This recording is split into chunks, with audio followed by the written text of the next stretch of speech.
आज मैंने आपको बताया कि अब तक सारे प्रोग्राम्स आप लोग करते हैं और अब की बार टीचर्स को मजबूर किया गया कि आपको स्किट के छोटे छोटे नृत्य नाटक, नुक्कड़ नाटक और ये सारी मिला के पैरोडी मिला के एक स्किट बनता है, उसके थ्रू आपको शिक्षा दें।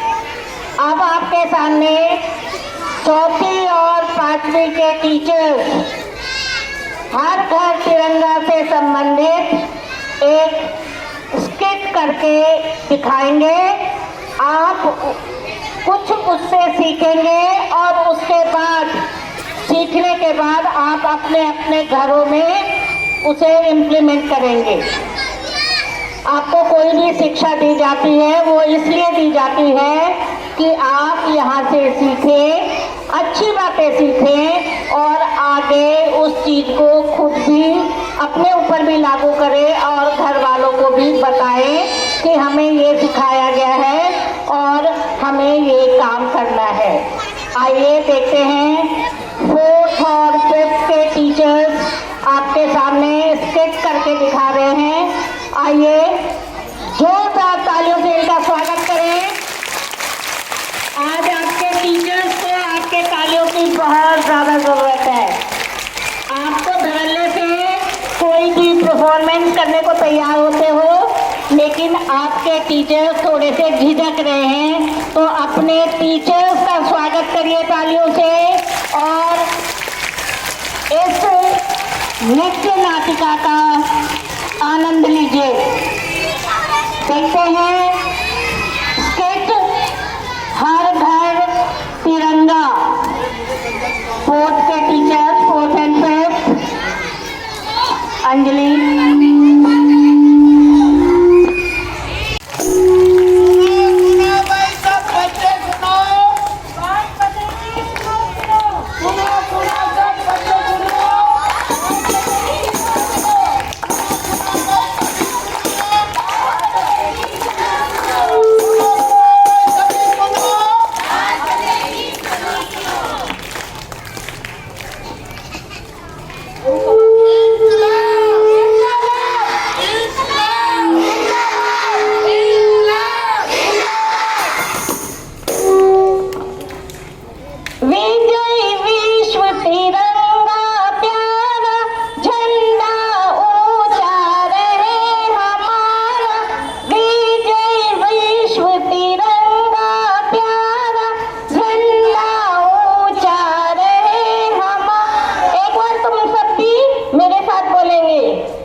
सभी बच्चों को सुप्रभात। आज हम कक्षा 4th और 5वीं के अध्यापक आप सबके सामने छोटा सा नाटक प्रस्तुत करने जा रहे हैं। हमारे नाटक का विषय है हर घर तिरंगा। तो चलते हैं पहले सीन की तरफ, जहाँ पर 4 पड़ोसी आपस में बातचीत कर रहे हैं। Good morning Suman ji. Good morning Bharti जी, कैसे हो आप? मैं अच्छी हूँ। क्या आपने तिरंगा खरीद लिया? मैं क्यों खरीदूं तिरंगा, मुझे क्या करना है तिरंगे का? सुमन जी, आपको नहीं पता, भारत सरकार इस वर्ष आजादी के अमृत महोत्सव को मना रही है, जिसके तहत हर घर तिरंगा अभियान चलाया जा रहा है। इसीलिए हर भारतवासी को मौका मिलेगा कि वो अपने घर पर तिरंगे झंडे को फहरा सके। अच्छा, तो चलो मैं भी तिरंगा खरीदती हूँ और इस बार अपनी छत पर उसे लहराती हूँ। नेक्स्ट मॉर्निंग, अगले दिन।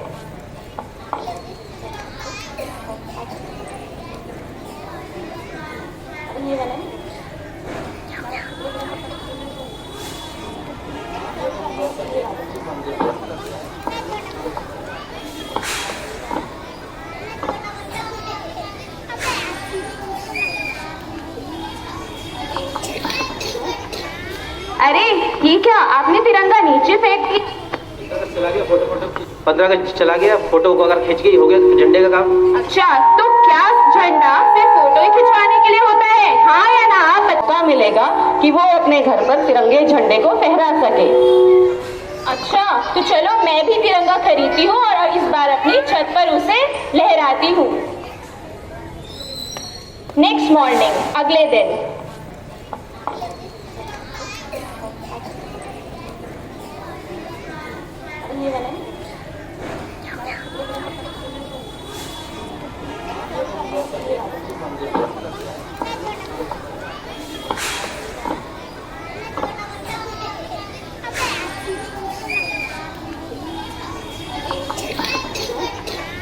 अरे ये क्या, आपने तिरंगा नीचे फेंक दिया?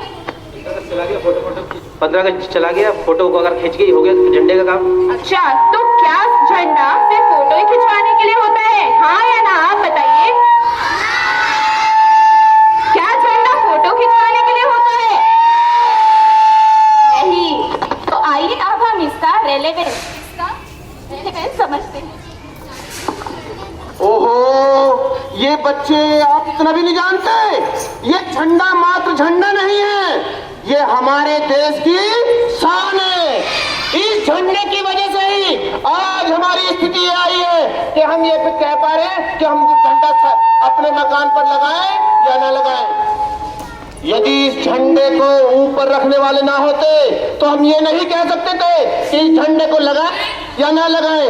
इसलिए प्रत्येक बच्चे को अपने घर पर इस झंडे को लगाना है और सबसे ऊंचाई पर इस झंडे को हमें रखना है। और इस झंडे के लिए जरूरत पड़ने पर हम अपनी जान भी न्यौछावर कर देंगे। जय हिंद, जय हिंद।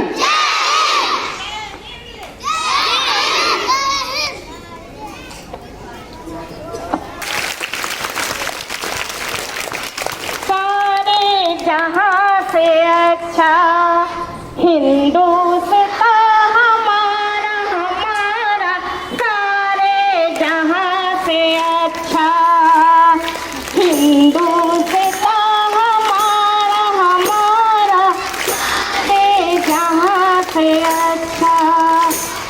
विजय विश्व तिरंगा प्यारा, झंडा ऊंचा रहे हमारा। विजय विश्व तिरंगा प्यारा, झंडा ऊंचा रहे हमारा। धन्यवाद।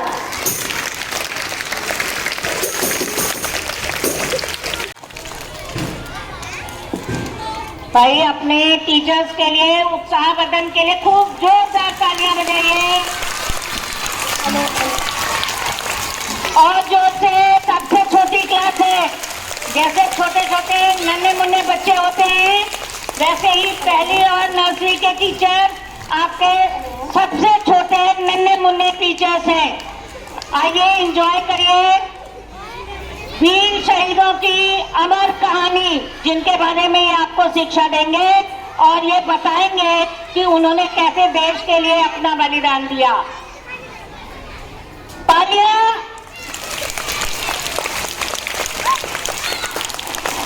सुनो, जैसे कि आप सभी जानते हैं कि हम मना रहे हैं आजादी का अमृत महोत्सव। क्या बना रहे हैं? और बना रहे हैं घर घर हर घर तिरंगा। क्या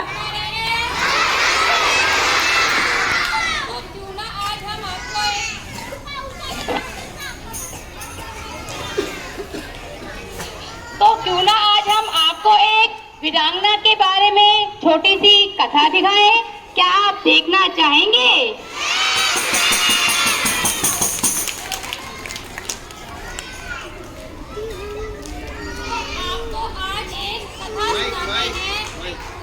आपको आज एक बच्चे, अगर आप शांत रहेंगे तो आपको बिना माइक के भी सुनाई दे जाएगा। नो, आज आपको सुनाते हैं एक वीरांगना की कथा। तो क्या आप सुनना चाहेंगे?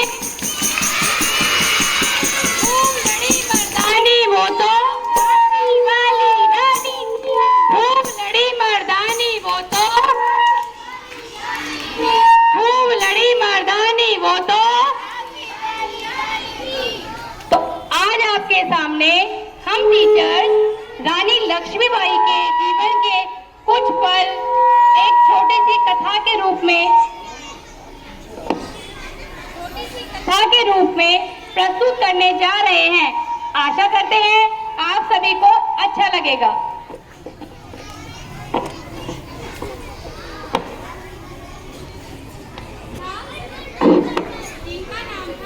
रानी लक्ष्मीबाई।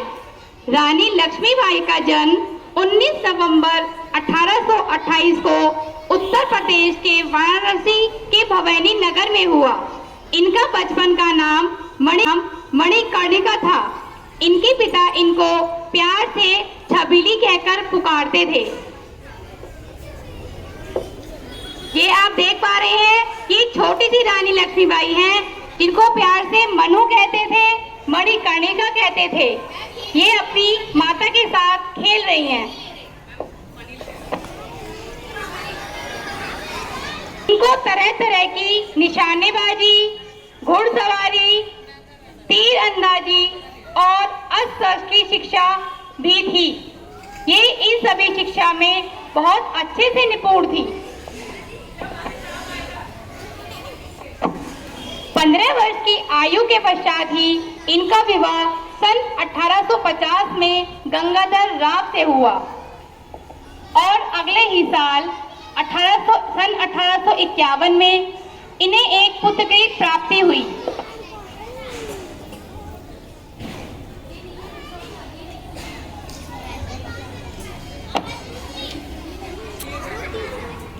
परंतु 4 महीने की आयु में ही 4 माह की आयु में ही इस पुत्र का देहांत हो गया। पुत्र के देहांत के बाद झांसी के राजा ये दुख बर्दाश्त नहीं कर पाए और 21 नवंबर 1853 को ही इनके राजा जल बसे। राजा गंगाधर राव जो कि झांसी के राजा थे, इन्होंने अपने जीवन काल में ही अपने परिवार के बालक दामोदर राव को दत्तक पुत्र मानकर अंग्रेजी सरकार को सूचित कर दिया था, पर सरकार ने यह सूचना स्वीकार नहीं करी। उन्होंने इसको दत्तक पुत्र नहीं माना।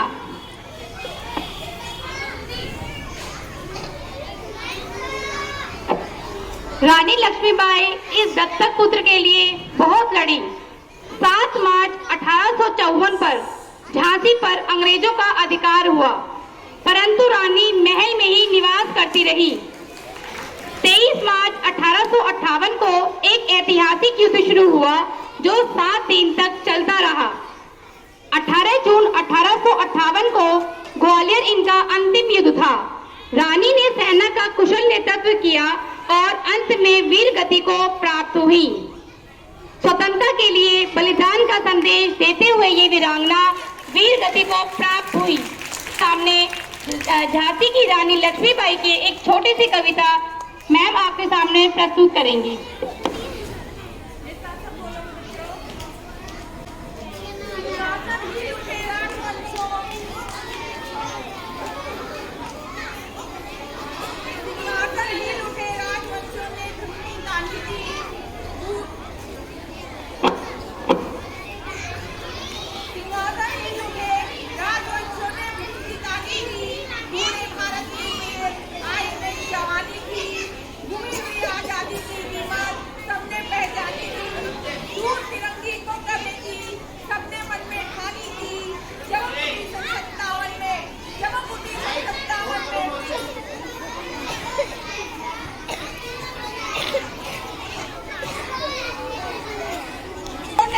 जानी थी, पूरे भारत में आई, फिर से नई जवानी थी। घूमी हुई आजादी की कीमत सबने पहचानी थी।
अभी झांसी की रानी लक्ष्मीबाई के बारे में एक स्किट देखा और उसके बारे में आप लोग तो अभी बहुत छोटे हो, लेकिन जब हम बचपन में तीसरी, चौथी, 5वीं क्लास में पढ़ा करते थे तो ये कविता हमें याद हुआ करती थी।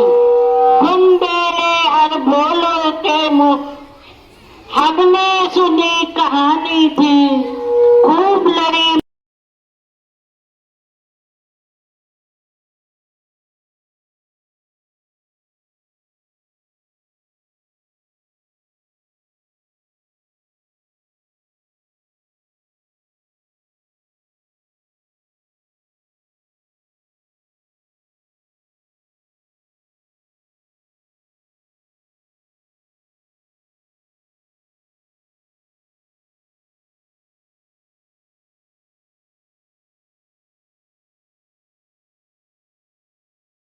वो तो झांसी वाली रानी थी। तो आप सभी ने इस स्किट से क्या शिक्षा ली? आपको क्या करना होगा? क्या करना होगा? आपके अंदर देशभक्ति का जज्बा होना चाहिए। देश के लिए कुछ भी कर गुजरने का जज्बा होना चाहिए।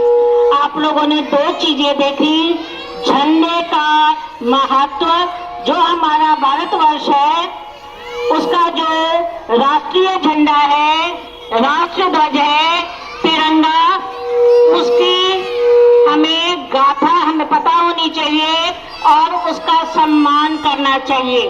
साथ साथ जो हमारे वीर अमर शहीद हुए हैं, जितने भी हुए हैं, सबके लिए हमारे दिल में सम्मान होना चाहिए और उनसे उनकी अच्छी बातें हमें सीखनी चाहिए।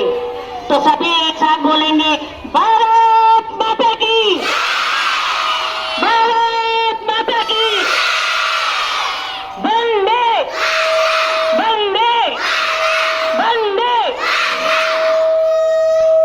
जय हिंद, जय भारत। अब आप लोग अपनी अपनी क्लास में जाएंगे।